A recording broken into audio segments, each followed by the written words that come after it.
नमस्कार, प्रणाम, आदाब। मेरा चैनल कैप्टन स्वपन मिश्रा में आपको स्वागत है। मैं 2 दिन पहले एक वीडियो बनाया था, लेकिन वो वीडियो मैं कंप्लीट नहीं कर पाया क्योंकि मेरा मोबाइल में वीडियो बनाता हूँ, वो जो मोबाइल का स्पेस जो है वो ख़त्म हो गया, इसलिए आधा में रुक गया था।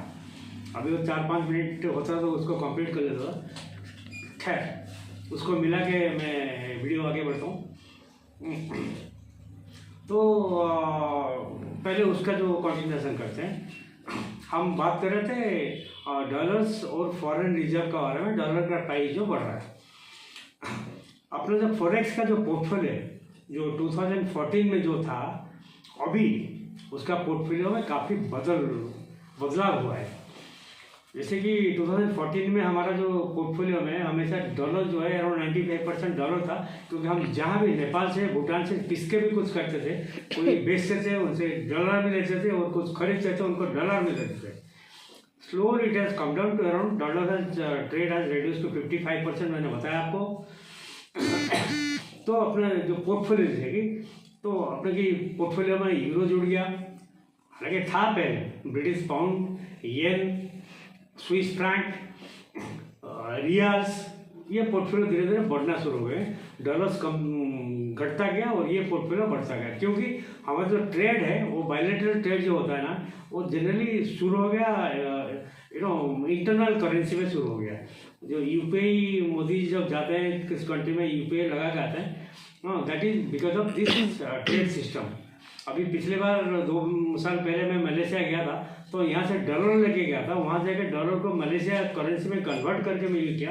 फिर बाद में मलेशियन करेंसी को त्रिची में कन्वर्ट करके इंडिया रुपये में लेके आया। ये लेकिन अभी वो सिस्टम ये है ना, अभी हमको कोई डॉलर लेने की ज़रूरत नहीं है। अपने बैंक में 50-60 हज़ार रुपये है, हम कहीं जाएंगे वहाँ पर यूपीआई में ऐसे मार के टक करके पेमेंट करेंगे। तो अभी ये जो पोर्टफोलियो अभी और गोल्ड का पोर्टफोलियो हम बढ़ा रहे हैं। तो जनरली इसलिए जो डॉलर, अगर कोई रुपये गिरता है डॉलर बढ़ता है, उसमें कोई ज़्यादा पैनिक वाली बात नहीं है। हाँ, और उसमें कोई नहीं है। अभी मैं आता हूँ प्राइम मिनिस्टर जी का जो 3 देश का फॉरेन विजिट, जोर्डान ख़त्म करके, इथियोपिया ख़त्म करके कल शाम को ओमान पहुँचे। जोर्डान में जो ये उसका समीक्षा करें, जो डील हुआ है 5 में डील हुआ है, लेकिन 5 में से सबसे अच्छा जो ट्रेड डील है अभी जोर्डान का अपना जो बायलैटरल ट्रेड है अराउंड $2.8 बिलियन का है। बायलैटरल मीन्स हम उनको बेचते हैं, उनसे खरीदते हैं। 2.8 बिलियन के। और साथ में इन्होंने जो जॉइंट डिक्लेरेशन हुआ है उसमें क्या बोल रही, will take it to up to $5 billion in next 5 to 10 years. और उसमें उन्होंने जॉइंटली एग्री हुआ कि ठीक है, बायलैटरल ट्रेड में हमने डॉलर को माइनस करके हम अपनी लोकल करेंसी में करेंगे। तो इंडिया का यूपीआई जो है सिस्टम जो है उसको इस्टेब्लिश कर, जो रिजर्व बैंक है उनका पैरिटी है, उसके लिए अभी काम चालू हो जाएगा। शायद 1 साल लगेगा, that will get into that. और दूसरी जो 2-3 जो अहम बात है, बाकी जो नॉर्मल चीज़ बताए, कल्चरल एक्सचेंज करेंगे, टूरिज्म को बढ़ावा देंगे, सब नॉर्मल चीज़ है, उसमें कोई बड़ी बात नहीं है। Water management, water resources management, उसमें इंडिया जोर्डान को हेल्प करेगा, टेक्नोलॉजी देगा, उनको सब इंफ्रास्ट्रक्चर तैयार करेगा।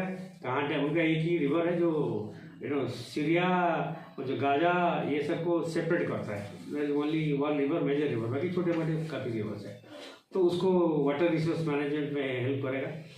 दूसरी बात है टेक्नोलॉजिकल डेवलपमेंट, ये वगैरह में भी इंडिया हेल्प करेगा। और तीसरी बात है ग्रीन एनर्जी, जो रिन्यूएबल एनर्जी, ग्रीन एनर्जी, इसमें इंडिया वर्ल्ड में लीडिंग पोजीशन में एनर्जी प्रोडक्शन में, ग्रीन एनर्जी प्रोडक्शन में। मतलब हम धीरे धीरे, जैसे सोलर है, टाइडल है, विंड है, ये इसमें हम बहुत तेज़ी से आगे बढ़ रहे हैं। तो India has promised that Jordan को भी हम ग्रीन एनर्जी वगैरह में देखें, जो कि अपना जो एनवायरनमेंट के लिए environment friendly energy, green energy और एनर्जी फ्रॉम हाइड्रोजन, इसमें हेल्प करेंगे।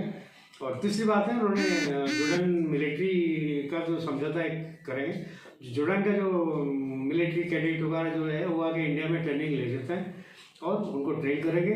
और तीसरी बात है कि जोर्डन नेवी, एयरफोर्स, आर्मी, इनका साथ हम लोग इंडिया वाले भी जॉइंट एक्सरसाइज वगैरह करेंगे। तो ये मोटा मोटी ये हुआ है। उसके बाद प्राइम मिनिस्टर इथियोपिया पहुँचे। इथियोपिया में फिर उनको एक अवार्ड मिला। तो इथियोपिया का जो हाईएस्ट सिविलियन अवार्ड जो उनको मिला, उन्होंने जॉइंट सेशन ऑफ पार्लियामेंट उनको एड्रेस किया, इंग्लिश में एड्रेस किया भाई, हिंदी में इंग्लिश में एड्रेस किया, अच्छा एड्रेस किया।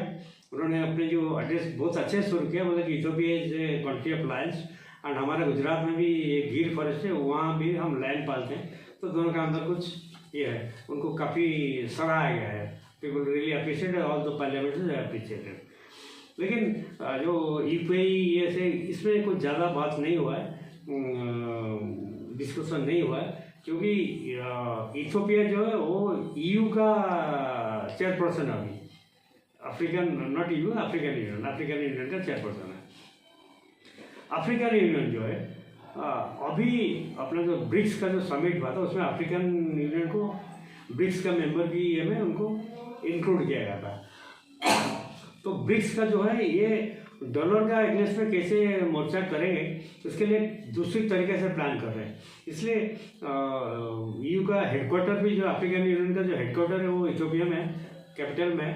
तो उन्होंने इसके लिए वो नहीं बढ़ा, वो तो बड़ा फोरम में, प्लेटफॉर्म में बात होगा। अभी ओमान में क्या होगा क्या नहीं, वो 2-3 दिन का बाद पता चलेगा। और इथियोपिया में क्या क्या मेजर ट्रेड डेवलपमेंट हुआ, उसके बारे में मैं बाद में वीडियो करूँगा, क्योंकि मुझे भी अभी तक पूरा जानकारी नहीं है। ये तो फॉरेन अफेयर्स में गया। दूसरी बात है कि राहुल गांधी को मैं बताया था, इन्होंने एक वोट और गद्दी छोड़ कुछ रैली वैली किए थे वो 2-3 दिन पहले, और जो रामलीला मैदान में। तो देखा तो ओनली स्टेज में कौन कौन है, राहुल गांधी है, प्रियंका और दैट भालू खड़गे और सोनिया माता और पवन खेड़ा, वेणुगोपाल और ये शिवराज सिंह, ये कुछ 2-4 चमचे को छोड़ के स्टेज में तो कोई था नहीं। कोई अपोजिशन ना तो अखिलेश था, ना तेजस्वी था, ना स्टालिन था, ना ममता थी, केजरीवाल था। ऑपोजिशन से कोई नहीं था, क्योंकि उन्होंने देख चुका था कि ये वोट चोरी के चक्कर में तेजस्वी को बिहार में जैसे राहुल गांधी ने डुबाया, अगर कोई भी उनका साथ फिर कहीं आ जाए तो वो सब डूबेंगे। इन्होंने बोला कि भैया तुम वोट चोरी करते रहो। ममता बोला कि हम तो जीत रहे हैं, वही ईवीएम में वही प्रेसिडेंट, हम तो जीत रहे हैं, तो हम क्यों, हमारा तो वोट चोरी नहीं हो रहा है। स्टालिन बोल रहा है हम तो जीत रहे हैं, हमारा तो चोरी नहीं हो रहा है। महाराष्ट्र में शरद पवार वगैरह भी उससे दूरी बना लिए, तो कोई गया नहीं है, तो पूरा तो फ्लॉप हो गया। तीसरी बात और एक मैं देता हूँ कि कुछ दिन पहले शरद पवार जी का 85 ईयर्स 5th ईयर का जन्मदिन था। उसमें उन्होंने मुंबई में एक बहुत बड़ा पार्टी लगा था, राहुल गांधी गए थे, उसमें अडानी जी भी आए थे, अडानी, अंबानी, तेलंगाना का रेवंत रेड्डी भी आए थे, और बाकी जो स्टार वार जो सब आए हुए थे। तो उसमें राहुल गांधी का, अडानी का मुलाकात हुआ, फ्रंट टू फ्रंट मुलाकात हुआ।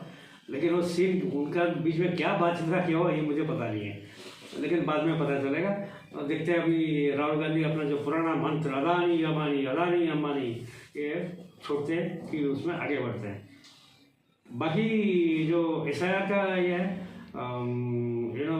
वेस्ट बंगाल का main thing that is a fiction point. West Bengal में SIR खत्म हो चुका है, 11 तारीख को खत्म हो गया, 16 तारीख को कल ड्राफ्ट लिस्ट भी रेडी हो गया है। सर 58 लाख करीब वोटर कटे हुए हैं, जिसमें कोई डेड है, कोई अपना मकान छोड़ के दूसरा का सेटल हो गया है, कोई 2-2, 3-3 कॉन्स्टिट्यूशन नाम है, बाकी कोई जाली वोटर है, अराउंड 1.35 लाख का कुछ फर्जी वोटर है। हाँ, ये जो बांग्लादेश अपना घर बार छोड़ के बांग्लादेश भागे हैं, जो SIR फॉर्म वापस नहीं आए, घर में ताला लगा हुआ है, ऐसे कुछ हुआ है। अभी उसमें भी यह है, अगर किसी को कोई वोट कटा है, जेन्युइन वोटर वोट कटा है, वो फॉर्म 6 से करेक्शन, नया वोटर फॉर्म 6 में जुड़ सकते हैं, और फॉर्म 7, 8 जो है ना करेक्शन फॉर्म में जुड़ सकते हैं। उसका फाइनल लिस्ट जो है जनवरी 15-16 को निकल आएगा, और इवन फरवरी 1 तक भी टाइम है अल्टरनेट करने के लिए। तो ये अभी SIR का प्रोसेस है। बाकी यूपी जो बड़ा स्टेट है, दूसरा स्टेट है, कुछ स्टेट में उन्होंने इलेक्शन कमीशन ने उनका जो डेट पूरा बढ़ा दिया, एक्सटेंड कर दिया, 5-6-7 एक हफ्ता के लिए एक्सटेंड कर दिया। शायद वो थोड़ा एक्सटेंड हो जाएगा। उन्होंने इलेक्शन बहुत दूर है, लेकिन बंगाल का इलेक्शन अभी मार्च में होने जा रहा है। तो मेरे ख्याल से इतना कह के यहाँ पर मेरा वीडियो में कंप्लीट करता हूँ। और अगली बार और 2-3 दिन के बाद, आज मेरा कैमरामैन पूजा मेरा वीडियो शूटिंग कर रहे हैं, और 2-3 दिन के बाद शायद एक नया वीडियो नया टॉपिक का साथ मैं आपके सामने हाजिर होगा। जय हिंद, जय भारत, भारत माता की जय।